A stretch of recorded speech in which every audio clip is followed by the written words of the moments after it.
Sarah, tell us about Her Arts in Action. Well, Her Arts in Action is an organization that I created about 6 years ago after I traveled to the country of Burkina Faso in West Africa. And I had no intentions of creating an organization. Of course, that's how some of these things usually work out. But I went there to a village called Chibile and worked with women artisans that paint on the huts in their village. And went there as an artist and had been inspired by my daughter Tabera to take the emotions I was feeling from a breakup and to channel that into painting. And that ultimately led me um, to going to Burkina Faso. And so what happened is in having these great experiences with the women there and learning about who they were and their culture and their country, I had gotten sick while I was there and got to learn about the sanitation and water issues that they faced, and learning about how important art was to them. They inspired me to become the artist that I had always wanted to be. And working together, which that was the huge thing, is we're working together. I didn't just go in and say, hey, I see that you need water and you need sanitation and education and all of those things. Even though I saw that, I asked them, these are my skills, these are the resources I have access to. Is there anywhere that you see us partnering together and working together? And that's how it all started, was then me thinking I could sell some art to fundraise and I could donate it to an organization that would go build the wells and toilets so that the girls weren't hauling water and missing school and the women missing work.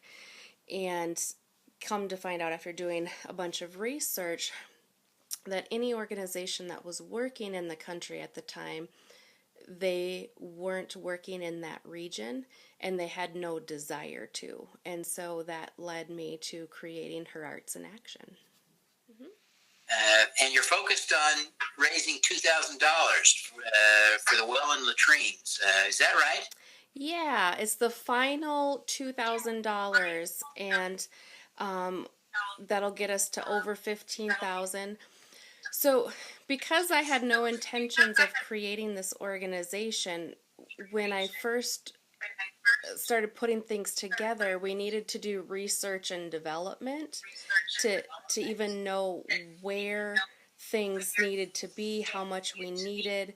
And so last year, the money we raised helped me go back to build the relationships with partners and put all the things in place. And now we are in the final stages of raising the money so we can actually build. And so we will build one well and 6 latrines that will be secure and lit. That makes them different than some organizations.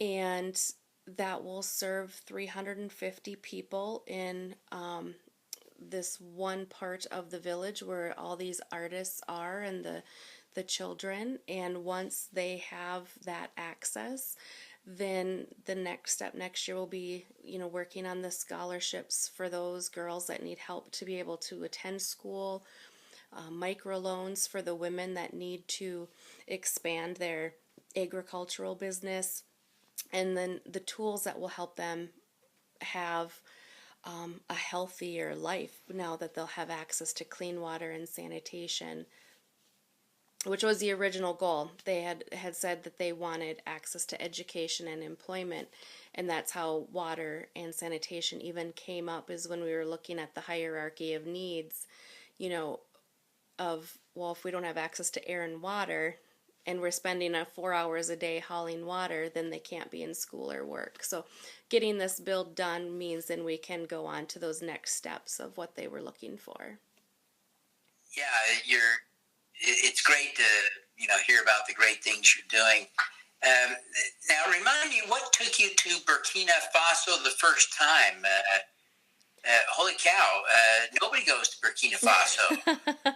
There aren't many people from the United States going to Africa, but nobody goes to Burkina Faso. Yeah, so it really was my daughter who inspired me to paint, because all I was doing was grieving a broken heart. And I had started painting huts with designs on them, and I was doing it over and over, but I had never seen them before and I didn't know why. And so one day I Googled painted mud huts in Africa, and I found this village in Burkina Faso, and there was just something inside me that knew I had to go. And at that point in my life, this was a little over 6 years ago, my idea of camping was a hotel with a pool and air conditioning. And so the idea of going to this remote village without access to water and sanitation, no electricity, 3.5 hours from the city. Everybody was like, "What are you doing?" I didn't know anybody there. I didn't speak any of the languages. And so it was something that was totally out of the norm for me, but I just felt really inspired to go, and it was totally life changing, inspiring me to be an artist, to creating this organization, to the opportunities that have come from doing the work. It's just been really, really fulfilling. It's interesting to hear you say it was life altering, it was life changing, and then to back that up, we sometimes use that phrase, for a good dessert. And it's clear this wasn't just a good dessert. This was so much more for you, and it's great to hear about how that changed you. But it seems also that the work you're doing is changing Burkina Faso. What do you think? It was really fun to see how, from the first trip to my second trip, just how the trust was built with people and them investing in the project also. And so I didn't know this the first time I went, that Burkina Faso's, one of the poorest countries in the world. And so for the local people to be able to invest in this project, they're not able to do. However, they were inspired by the work. I'm sacrificing time with my family, with work that I could be doing, making money instead of doing this. It's all volunteer. And they were inspired, so people were volunteering their gas money and driving me, which that's a huge commodity, and so that was a huge thing for them to be like, "Hey, I'll drive you." People feeding me, people giving me bottled water. So they were investing in the project in the best ways that they could, and it was just really fulfilling and an awesome feeling to know that literally people were, giving chickens and, what was their next meal. And I knew it was their next meal and they might not be able to eat, but I knew I couldn't say no because it would be really offensive not to take it, because that was how they were able to contribute. And so all of those things coming together and everybody working together and giving in the best way that they can. It may not be cash. And same with the people listening today. They may not have cash, but they might have other resources that, connecting us to a partner that will, have this resource and whatever. And that's been a really fun part of this project, of seeing how people can come together and work together for a greater cause. You've done some amazing work. It's been life-changing for you. I suspect It's been life-changing for them. Do you credit your daughter with making this all happen in your life? It sounds like she was really a big influence. She was, and I started writing a memoir, and the first line is what she said to me. And so even getting ready for this tonight, she's like, Mom, mention me.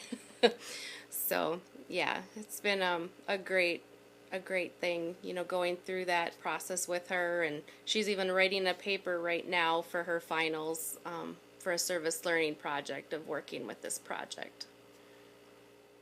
Well, it's remarkable to hear your story, and I think it's great to be looking to raise a modest $2,000 here on Giving Tuesday. I hope we can get you over the threshold with a little exposure now, but that's such a modest objective. You've done such a good job of raising the rest of the money. If I heard correctly, you've raised $13,000. Yes. And you just need another two. That's remarkable for the great work you're doing there. The huge difference this will make in the lives of the people you're serving. Yeah. I congratulate you for that. Thank you. So if I recall correctly, people can donate at bit.ly/herarts, with arts in caps and her in lowercase letters. Yes. And boy, I think that's a great opportunity for people to give in a leveraged way, because you've already done so much of the work that now it's just a matter of finishing off the great work you started. Yeah, thank you very much. Well, in the most succinct way you can, give us your last pitch for why people ought to donate to your campaign tonight. With as little as $10, you give access to a toilet to one person. $25 gives them access to water. $35 gives them both. And so, $10, you think if you and I had gone out to get coffee tonight and, got a fancy drink, we would have spent $10 just to have this conversation. So it doesn't take a lot to make a huge impact in somebody's life. That's perfect. Well, thank you so much, Sarah, for your patience with me today in the process. I'm glad you were willing to come back, and we wish you every success in finishing off this crowdfunding campaign to raise the money you need for the well and the latrines. I know what a difference that's going to make in the lives of some great people. Thank you so much. Enjoy the rest of your streamathon. Let's do some good, all right?